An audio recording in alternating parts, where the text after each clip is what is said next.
Hello and welcome to this episode of the Sticky Note Marketing Show. I am your host, Mary Czarnecki, and today I have a very special guest to introduce you to, Robbie Caploe. So today we are going to be talking about AI and LLMs. And Robbie, if you don't know her, is an editor and publisher in advertising and media.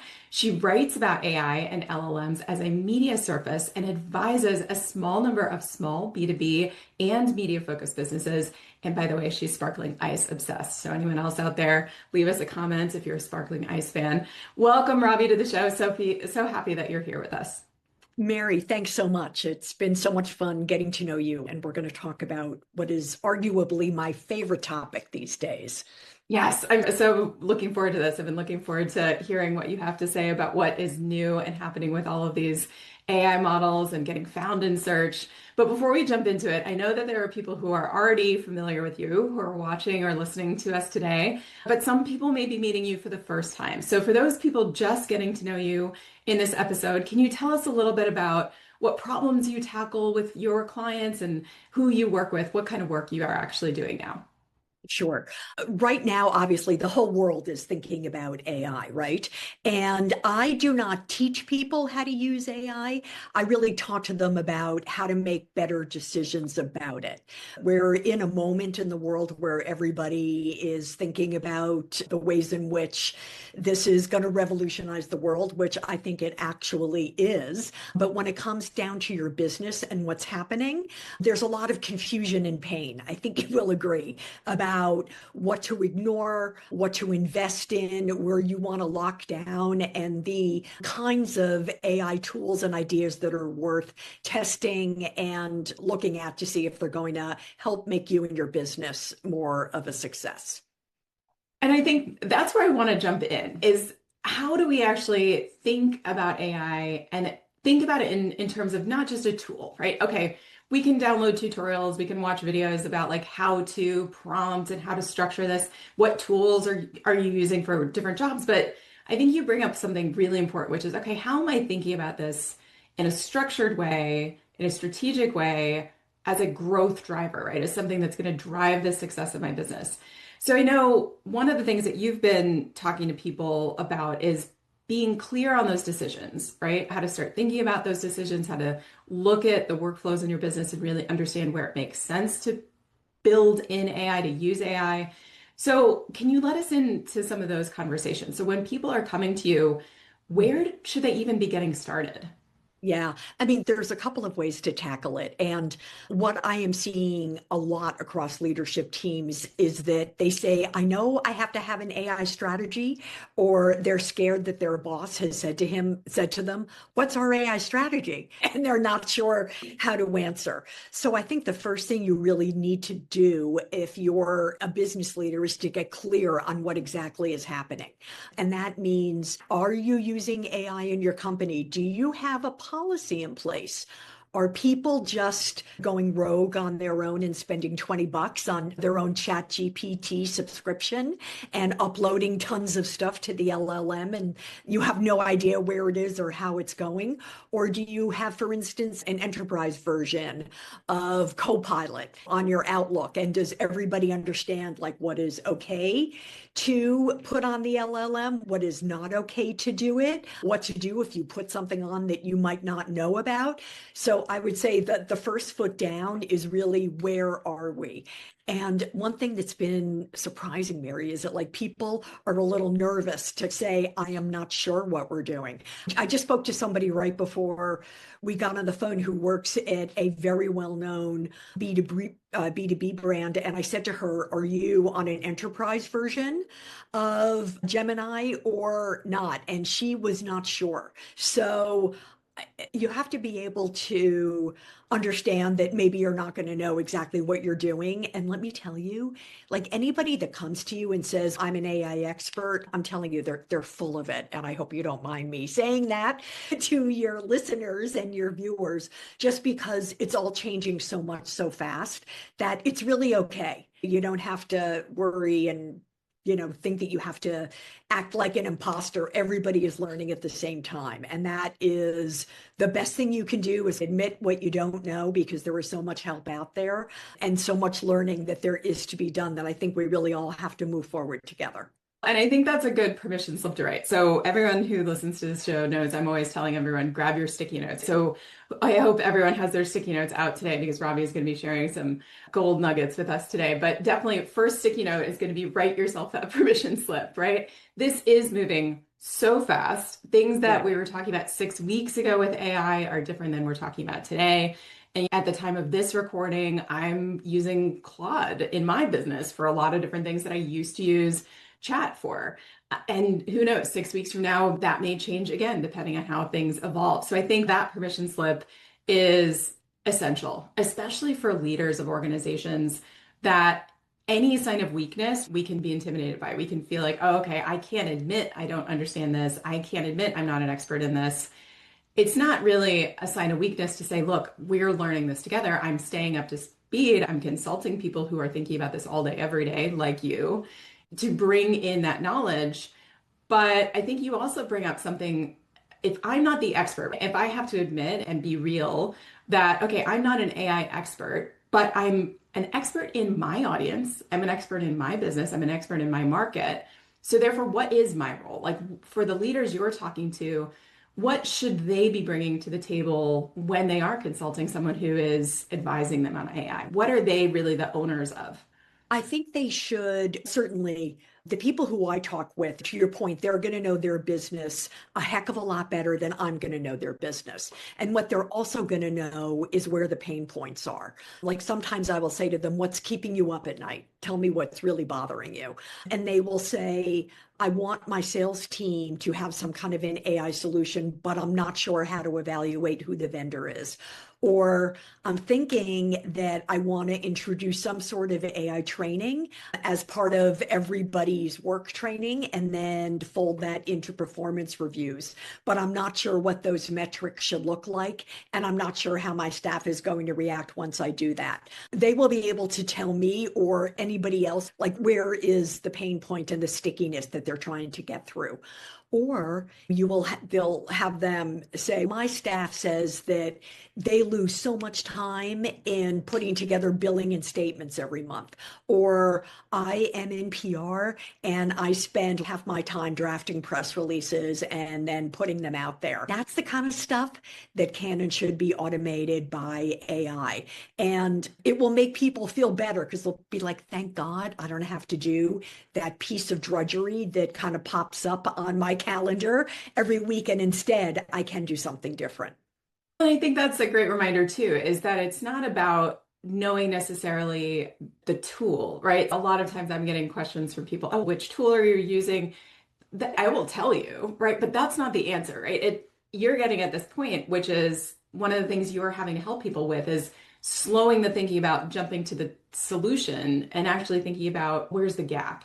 What do you need it for? Like, you can say there are a million vendors out there and they're changing all the time. But if they're not going to help you with your problem, Yeah. the idea is that you don't want to make a very expensive mistake. And then 6 months from now, you've found out that you spent a ton of money on something that wasn't really addressing the friction in your business. It's so funny. I'm hearing echoes in my brain based on what we're talking about here, back when MarTech and AdTech and everyone's rolling out these new capabilities and these new CDPs and DAMs and all these other MarTech tools. I feel like it was a similar pressure, except now it's moving even faster. Before it was, okay, I don't want to invest in all these new MarTech platforms that may have the same capabilities or overlap, or do I need to know what the name of the platform is to be able to recommend it, or do I just need to be able to describe the use case to my IT department? I feel like there's echoes of that, but it's now even more risky because it is moving so fast. Are you hearing that from some of the leaders you're working with? Absolutely. I think there's a lot of that. And what I usually say to people in those situations is, you don't have to be the AI expert, because there's so much out there, and it is changing so quickly, much faster than when during kind of the MarTech wave that you were talking about. But you do have to know what it is that you don't know and what is the problem that you're trying to solve for. That's amazing. So for some of the clients that you're speaking to, especially in B2B spaces, where we're not going after end consumers buying tomato sauce, we're Right. talking about a fairly sophisticated buyer in a lot of cases, potentially even complex, complicated solutions or products that these companies are selling. What are some Yep. of the major concerns that they're bringing to you when they're thinking about exploring or how they're exploring AI? They certainly talk about what is safe to put up on these LLMs and what isn't, which goes back to what kind of system are you using and are you putting in place? That is a big one because you don't want any kind of confidential secrets or financial information to be floating out there to be trained by the LLMs for sure. They want to know what should the governance be, meaning if you're in a very highly regulated industry like finance or insurance or healthcare, we see that all the time, right? What are those guidelines are even more stringent. So what does it mean that I have to do everything I can to protect my customers' information? So what can I use and what can't I use? Another big thing is I'm sure you're aware that a couple of weeks ago, the White House unrolled what it's calling its AI policy. So it was like the trigger for all of the attorneys who were working in AI governance and safety, cybersecurity, to say, okay, what does this mean in terms of what we think is going to come down the pike from like the FCC and frankly the FTC too? Because unlike Europe, there is no kind of federal national legislation. And honestly, the company or the state rather that people really should be looking at is California, because California has been at the forefront of rolling out rules and guardrails for businesses to abide by. But there is like a lot of that kind of Wild West feel, and that is a big pressure point for these companies to navigate. And to navigate this, like you said, there's a lot of moving pieces. Things are moving quickly. So if Yeah, there are leaders listening to this episode who are thinking about, okay, who do I need at my table? Who do I need in my own cabinet? Who are you seeing be an important set of advisors, or who do they need to be talking to? Who do they need to be gathering to the table to make sure that they don't have to be the leader expert. They can be the right. leader of experts. Who do I, they I need? would say, yeah, it's a really good question because I recently saw a survey where it talked about the fact that most of the AI initiatives in companies are being led by the CIOs.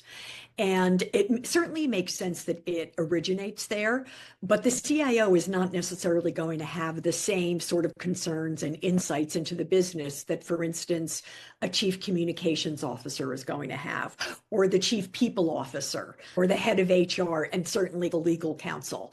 So, what I am seeing is a lot of kind of cross functional AI task forces that are saying, okay, so it's not just about what kind of system we're going to use, but who's going to have access to it. If we're going to produce a bot that is going to answer questions for our employees about healthcare or about our health coverage, who is going to be overseeing that? And that might be a matrix of HR and legal and the IT professionals. So the structures of organizations are changing in the way they have to work with this. And let's face it, the stakes are high because if you make a mistake and start, like for instance, if there's something that comes out about a very senior person being let go or leaving the company, and they're only seeing it in the trades, and there is a bot that's operating internally that doesn't know how to answer very concerned employee questions about it, that's a problem. And it's not just an AI problem, but it's how does AI serve the business? So in a way, it goes back to what you were saying originally at the top of the conversation, which is the AI is not calling the shots. It really has to be the people who are in leadership teams who are making sure that AI does their bidding.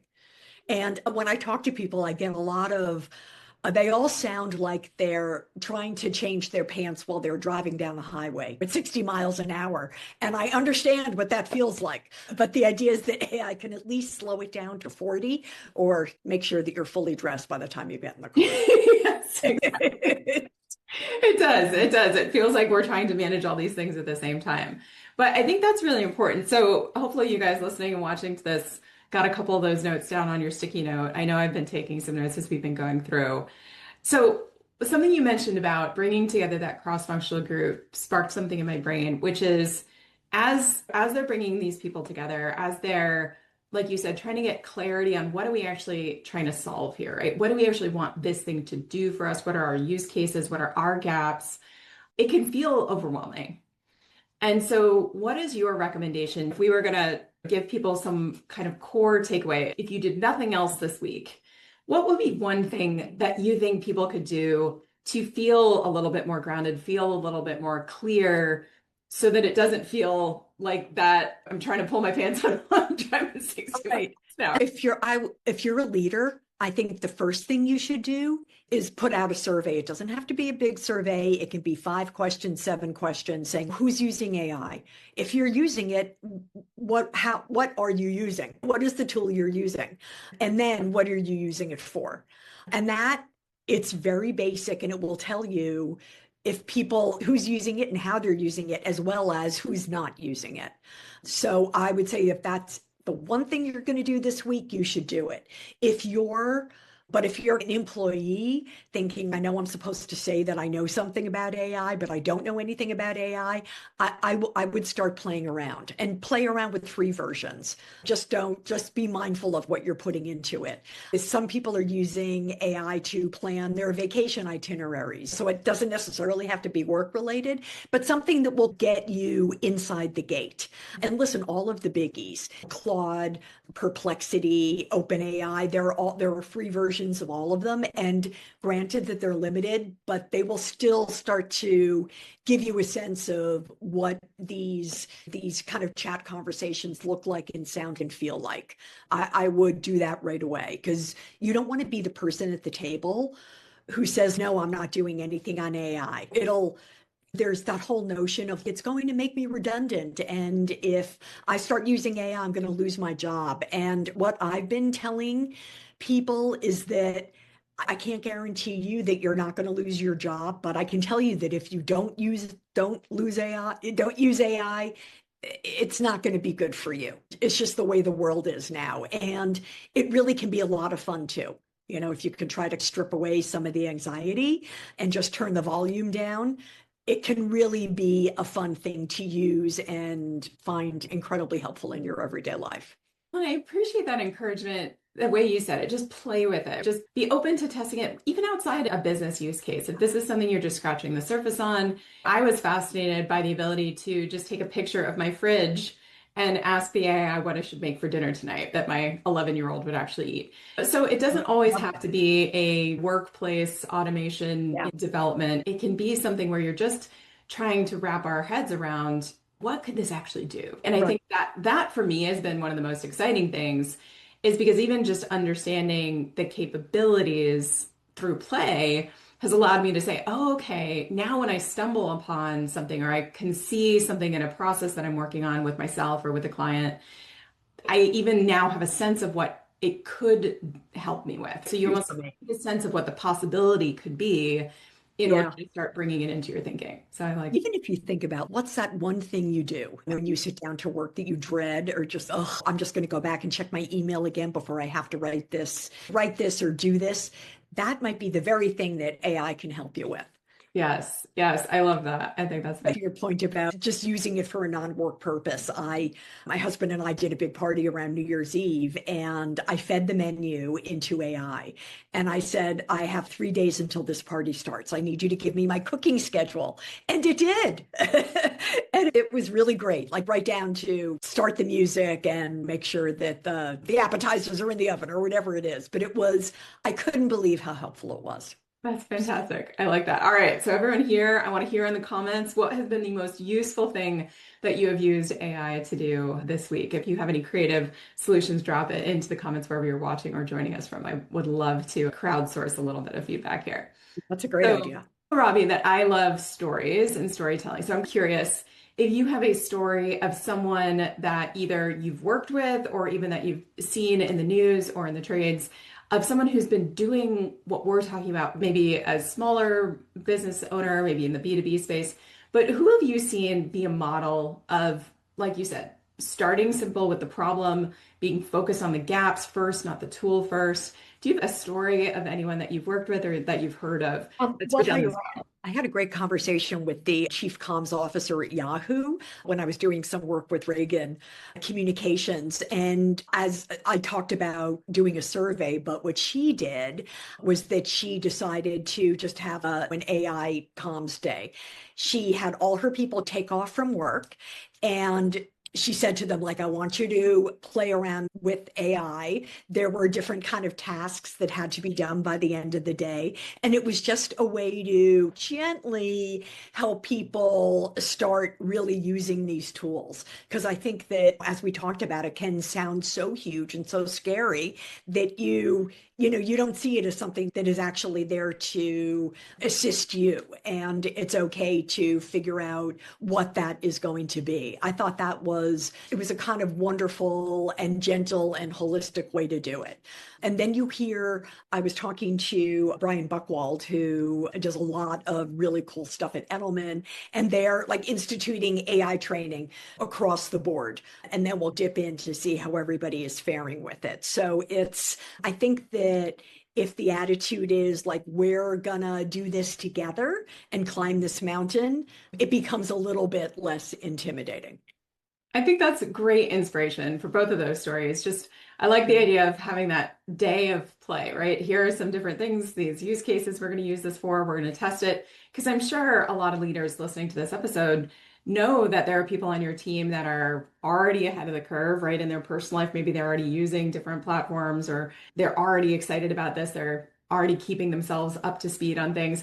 And then there are people who are not so excited about Who this. aren't. And as Right. leaders, you have to bridge the gap, right, between the different levels of expertise on your team. So, Yeah, I think it's like, how do you maintain the balance between those people who were like AI love it and the people who were just grumpy and don't want to hear about it? yeah. And I want to tell you something. It's not necessarily people who were older who are like, I don't care what it is and I don't want to deal with it. It really is people of all ranges, depending on what functions and what industries you're in. Yes. But it's true that it's omnipresent. If you can think of what was your life if you don't go online every day? When there was a time in 2008 and before then that it just wasn't a thing. But that is exactly what we're facing now. Exactly. Thank you so much, Robbie, for coming to the Sticky Note Marketing Show and sharing your expertise with us.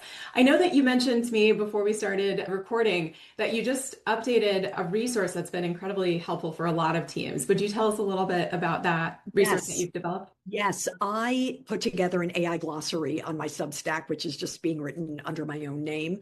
And it's something that I update periodically. And it's really an index of all the kind of basic terms that if you want to be fluent in AI when it comes to business, this is a very good resource to have in a file on your desktop or print it out if you're going old school and be able to refer back to it in conversation. And I'm very happy to make that available to the Sticky Notes audience. I think that would be great.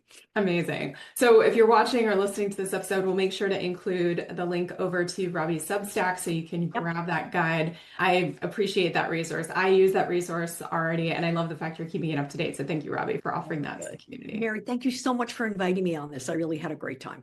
Absolutely. So if you're watching and listening to us and you have questions for Robbie, we'll include her link to her Substack as well as her LinkedIn profile. So please definitely go follow Robbie for more. I am always curious to hear what you thought, what your big aha moments, takeaways, sticky note writer downers were. So feel free to leave those in the comments. Share if you found something of value here. Send this to a friend, a work colleague, or maybe your boss who might need a little bit of guidance. So thank you again, Robbie, for joining us and appreciate you. Thanks, Mary. All Talk right. to you. Thank you all for joining us for this episode, and we'll see you on the next episode of the Sticky Note Marketing Show. Cheers.